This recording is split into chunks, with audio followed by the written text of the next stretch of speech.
With that, I'm actually going to turn the call over to Mr. Rich Thawley. Rich, are you, I see you there. Yeah, am I unmuted? You are unmuted, yes, sir. All right, loud and clear. Let's go with it. Let's wind this bad boy up. As I'm listening to some of the people I respect most in the world, in Swan and Ed and Monty, and I have great appreciation for Tom and what's going on with the company right now. And all along the way, there's so much in my heart that I've been communicating these last few months. One, Tom, when he covers numbers, he covers them like he's presenting the numbers to corporate and all that kind of stuff. So let's just stop for a second and understand what a crazy first quarter this has been in the terms of the way people feel, all the emotions, and all the fear and the doubt and the uncertainty, and the market's going crazy. And our AMAs are up 92%. Our NPR is at 84. Now let's put that in perspective. A year ago at this time, the whole company was at 70, and we're now at 84. Man, and net points is up, 69%? This is pretty exciting stuff when you consider all that's going on. Years ago, I remember when they were using certain insecticides to kill certain bugs. And they sprayed them and sprayed them and sprayed them. And they found out over time that these same bugs developed an immunity. The ones that lived had an immunity. And pretty soon, all of them had immunity. And all of a sudden, this spray didn't affect it anymore. I don't know that this is the perfect analogy, but I remember they talked about there were certain flies that could swim in this insecticide called DDT. They literally could swim in it, and it didn't kill them. And I think about the tough times that just ravage certain industries and certain businesses that literally supercharge ours. It's even hard to explain to people. And when things are going good, and usually they're going pretty good, people think about it. People kind of get complacent. They get good at drifting. They get good at procrastinating. And that's kind of the state of mind, both within the company and outside of the company. And yet, with all of the good times and the role the market's been on for the last 3+ years, we have had an all-time success level in almost every way that you can measure us. But now today, let's start with this thought. There are really only two motivational levels as it relates to us and the company and the business. Two motivational levels. The motivational level of the marketplace and the motivational level of our leadership team. Those are the two that cause all kinds of things to happen. Well, we can't control the motivational level of the marketplace, right? But we can control our motivational level. But sometimes, every once in a while, things happen that cause the marketplace, all those individuals and families and businesses out there, to all of a sudden get juiced about things that are happening. It causes a great emotional rise. Now, I'll give you my first experience with one. Was at the very beginning of our career. Now we go back to 1980. I'm starting in a business part-time. Our country's been in a recession. We experienced the first thing called stagflation, where we had inflation and a stagnant economy at the same time. It's the first time that ever happened in the history of the country. Stagflation. So we had a stagnant economy, which is the hallmark of a recession. You had wild inflation, which is usually a case where there's huge money supply and people are going crazy, right? And so we had them both at the same time. So we were crazy. You guys, I bought my first house in 1982, beginning of 1982, at 14%. That was my interest rate, right? Interest rate now is like between 2 and 3 at 14%. This is when I started my business. Stagflation, the interest rates, the borrowing rate from the Fed got to 21%. If you can believe it, these notes that, from the Treasury notes that are out at 1%, 1 point something percent nowadays, 2% at the 15-year. The 15-year note got to 15%. It was just a wild and crazy time. And that's when Rich and Cindy Thawley, newly married young couple, starts their little business part-time to pay off their Visa card and get a couch.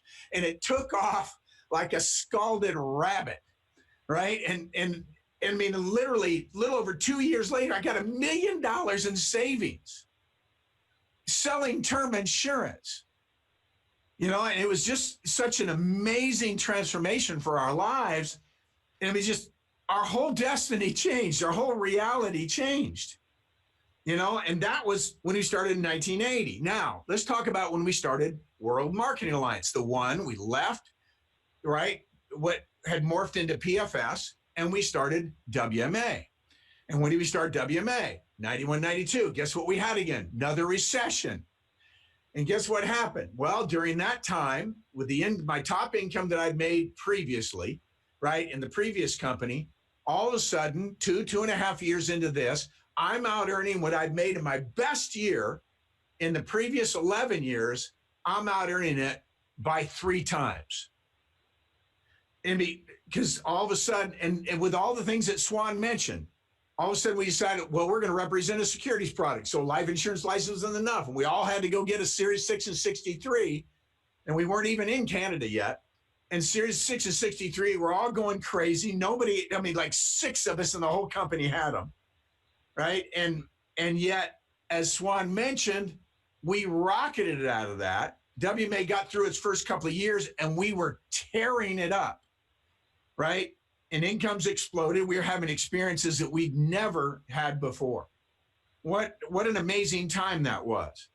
Well, we rock and roll, right? And then we make the transition to WFG, Transamerican Aegon come into our lives full time, you know, and move into an ownership position, totally invested in us, and we get 9/11. So we got planes flying on live television, flying into buildings in New York. A few 2,000 people die, total emotional earthquake to our nation, right? First attack since 1812, you know, from a foreign entity on our soil. I mean, we're walking and at night with my wife in our vineyards where we used to live, and there's no planes in the sky. And this is when, right, we decide to start this company. And you know what happened? Our business exploded again. All kinds of good things happened. Dang it, if my income didn't triple again. Now, so when we get rolling, going really good, we have some really good years. We have the mortgage thing going crazy, the housing market's going crazy, 2005, 6, 7, 8. Boom, we hit 2008, lose 40% in the market in just no time. Sounds a little bit familiar, doesn't it? Everybody's freaking out, right? Everybody's freaking out. This is 2008. Of course it comes back. Adjustments are made. All kinds of things happen. Government didn't handle it well, but we still came back, right? We still had too much regulation and all that stuff. But all of a sudden we started to come back. 09, boom. We have the best 4 years in the history of our business model. The very best 4 years in the history of our business model. And crap, as much as I hated it, my income tripled again. Now, we've got the coronavirus. You know, and you know, Tom just announced it just makes sense, common sense. We had to cancel the convention. Too many unknowns, too many things spinning that would cost a fortune. We might not be able to have it anyway. Now I suggested, this is a great idea. It just occurred to me. We get a big tent, a giant tent, and we pitch the tent. That's if we can gather in crowds again. Half in the United States and half in Canada.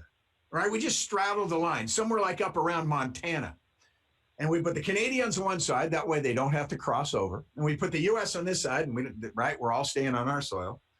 If we don't do that, since right now the nation has recommended that we only meet in groups of 10 in the United States, if we had 50,000 people come to the convention, we'd have to have 5,000 individual conventions for 10 people each. And that's probably not feasible. Still love the Big 10 idea. Probably not going to happen. But whether we could meet by then or not is not the issue, right? What the issue is, we have an incredibly motivated marketplace. My question to you is, are you incredibly motivated? We cannot allow ourselves to work under the influence of fear. You want to be afraid of something? Get in your car. Drive down the freeway in a lot of places. How about Southern California? You know how many people die in the world? I'm not making light of this or making light of every lost loved one with this pandemic. But we lose 1.25 million people die in road crashes every year. 1.25 million. 20 to 50 million are injured or disabled. In terms of deaths, that's 3,287 people die a day in road crashes. And most are between 15 and 44 years old, prime of their life. That's a tragedy.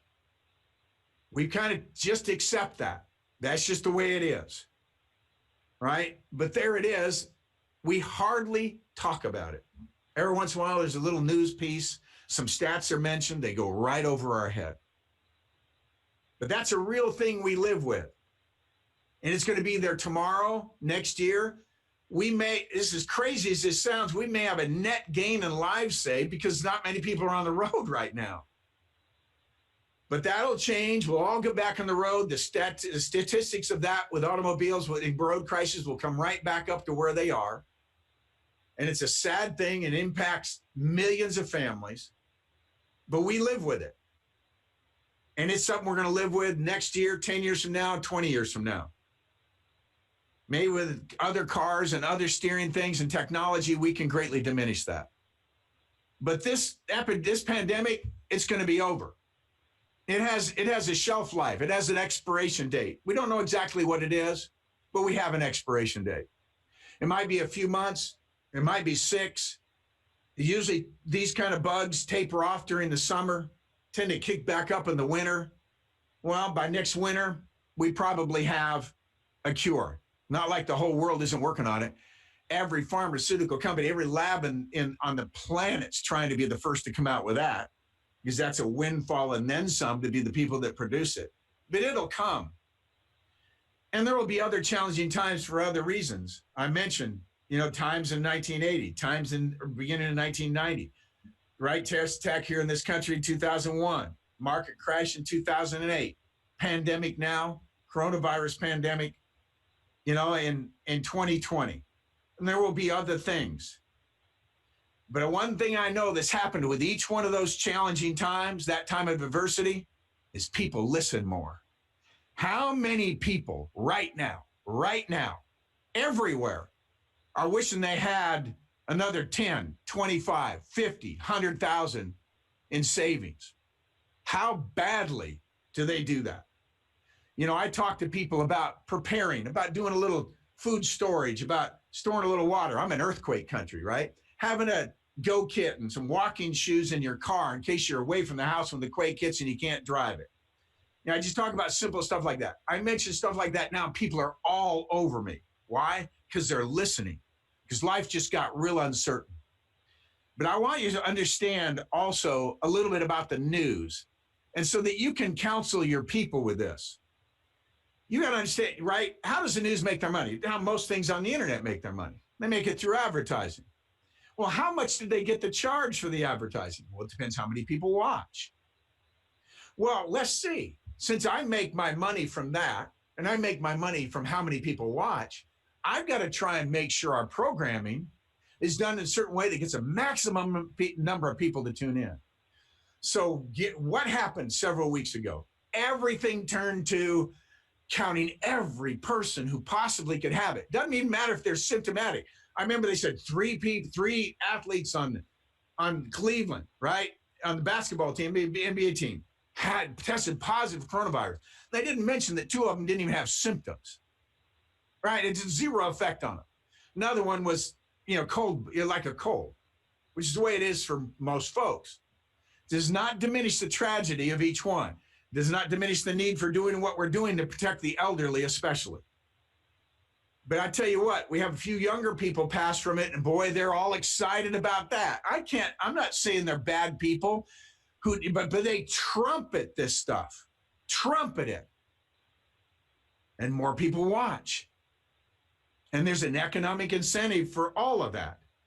You've got to understand that. You got to understand you can't turn that crap off and start talking about all the things that are going our way, all the blessings in our lives. And there are a lot of blessings in our lives. There's a lot in our families and all this stuff. And like Ed said, it turns our hearts to our families, more families spending time. California, I'm in a county that's called, shelter in place. That's the way they want us to work, shelter in place. Families are together. Try not to gather in groups more than 10. And so that's what we're doing. We're in the demographic that's supposed to be at more risk. I'm 68. Or not 60, I'm 67. I shouldn't hurry it. And so we look at all this stuff, but I'm not worried about any of that stuff. I'm in good health. I'm getting sleep. I'm eating right. I'm exercising. All the things that I have no underlying conditions. And I thank God for that. Same for my wife. But again, you can't allow your teams to continue to feed themselves with the negatives and the doubts and the fears, right? Because that's the way the world is going to treat it. Our company is in great shape. A lot of underwriting's automated. In work for home with our technology, all this stuff is possible. It's not all a total piece of cake, but it's not bad. But right now, like Ed said, we may not see a window like this. But even if we had the vaccine 2 months from now, the ripple effects, one, it would take 2 months or 3 months to probably get in, you got to produce it, distribute it, all of that. With all of this kind of stuff, the ripple effect is going to continue. Just like the ripple of 2008, even after the market recovered, lasted for 3 or 4 more years, easily 4 more years. What is everybody out there going to be thinking about right now? Man, I wish I had a more secure place to have my money. Man, I wish I'd listened to that guy talk to me about the annuity stuff he did that had a floor, that IUL stuff that had a guarantee, had the upside but had the guarantee. And so we have an energized client base. And someone mentioned, I think Monty, but Ed mentioned, you ought to be calling some of your clients and go, told you, I told you, right? Now, this is the right thing for you. I'd call some of them who said no and go, hey, do you have a clue yet? Neener, right? Here, let me show you what happened for me. And people are showing, without names, right, the performances of some of the products that they've represented the consumer and their own, right? And now I want to reemphasize something. Since people are listening more, guess what we need to be doing? We need to be talking more. This is the season of live communication. I don't care how you do it, right? Just don't try and do it with text and email. Do it where they can hear your voice, where your team can hear your energy, like you can hear mine right now. This is the communication challenge. Somebody said you ought to be doing 10 times more. I said that to Eric Olson's team a couple of days ago. You ought to be doing 10 times more live communication you've ever done. The technologies are there to make this all possible. You're not up to speed, get up to speed. If you're up to speed, use it. Remember I said there are 2 motivational levels? One sky high. The one you can't control right now is sky high. Run with it. Make the most of it. When it's harvest time, you hustle up. You get out there. You bring in the wheat. You bring in the corn. Now it's time to help people. Help them with their doubts and uncertainty. Give them answers. In a context financially, we already have the cure. We're not looking around for it. We're not in a lab trying to come up with it. In a financial reality, we have the cure. We have the needs analysis. We have products that we can measure by what their risk level is. And I want you to pour it on. From a team leadership standpoint, you ought to talk to every individual in your organization live in the next 3 days. Now, some of you might be super leaders and you have tens of thousands, right? I get it. But you might have, I don't care if you had 2,000. Now, you can't call them and reach them, but you can set times for certain SMDs, certain teams, legs in your base shot. Call me between 2 and 3:15 tomorrow. And you juice every one of those folks. You let them know a little bit of what we're talking about in this call, and you give them a dose of the same thing. That's the inoculation, right, that they need. That's the vaccine they need to get out of that wrong mindset and get in the possibilities mindset. You've got to help them see what an amazing season this is. But in order for that to happen, it's also got to be a season of your live communication using technologies like Ed talked about. This is it. This is our time. I'm kind of thinking, hey, I'm kind of excited about the thought of tripling my income again. Well, and I got plenty. And you are, but for a lot of folks who need to hear from us, doubling and tripling right now for them would make all the difference in the world, would change their life. Now, conclude. I can't express enough gratitude to my Father in heaven, to my wife and family, to my teammates, to the companies who support us, in particular, Aegon and Transamerica, and of course, the WFG team led by Tom. I can't express enough gratitude. I could talk for the next 24 hours without coming up for air and could not express sufficient gratitude for all the blessings that have been poured into our lives. But from a pure business standpoint, that I'm part of a business model, that I've had some hand in developing it and participating in it, which gives us such satisfaction, that the tougher times get, the crazier the marketplace gets, the wilder the economy gets, the crazier the market itself, Wall Street gets, all of that just supercharges our machine. You see, if you take the Kool-Aid that the news is pumping out, or what's happened to a lot of other people, I get it. Nothing but doubt and fear there. But for us, we swim in these waters. We're made for this. We're designed for this. We got the resources to make this all happen. Pour it on. Reach people's lives. We're leaders. We have a stewardship. And that's to lift the hearts of our people and everyone else that we can reach and move within the sound of our voice. Let's do that. Let's make that difference. Let's feel that internal satisfaction. Let's bless their lives and let it bless ours and our family at the same time. All right. Thank you, everybody. Glad we've been on this call. Hey, Rich, thank you very much. I didn't know if you were ever going to come down off that. That was amazing. So I don't know if you can read the chat, but the chat is blowing up saying Rich is on fire right now. So look, if every one of us takes a little bit of the piece of passion that Ed and Monty and Swan and Rich just displayed, look out. Forget about tripling the income.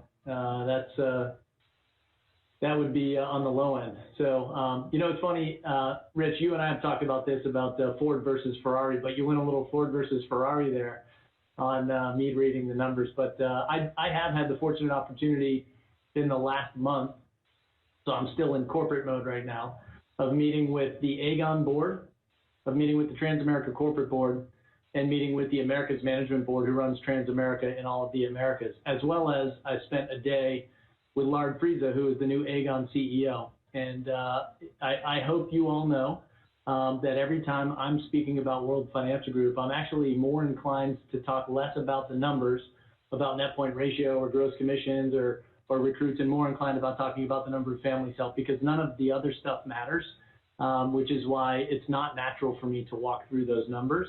What is natural for me to talk about what you do every single day to help families in need and to help those that already have some wealth grow that wealth exponentially. And so your money is earned during days like these.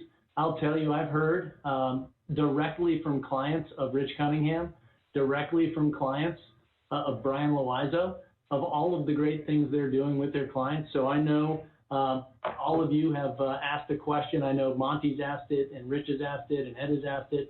We're going to continue with a series of Zoom meetings just like this, and we're going to record them and post them. But I'm going to begin asking individuals who are executing flawlessly during their customers' times of need on how they're managing, not just growing in terms of the number of recruits we have, but actually managing the clients that we have as well. Because Rich hit the nail on the head. Now is the time where you have to over-communicate, not under-communicate. You can't appear as though you're hiding. You absolutely have to remind people that in order to build wealth, you need concentration, but you protect everything through diversification. And that means diversification of their income. That could be diversification of their assets. And that could be diversification of how they choose to protect the lives of their loved ones. So with that, I'm going to say thank you all very, very much for your time today. I'd like to thank all of our speakers. Thank you very much for your continued commitment to leadership. And to every one of you out there, please, please, please stay safe. Heed the warnings of, sheltering in place when you're asked to shelter in place. In terms of continued communication, like I said, we'll continue with a couple of Zoom meetings. They will be scheduled out well in advance. And then more importantly, we'll try to communicate with all of you via email and very soon via text on any of the urgent matters at hand. So thanks again. Thank you for all that you do. And we look forward to speaking with you all very, very soon. Take care.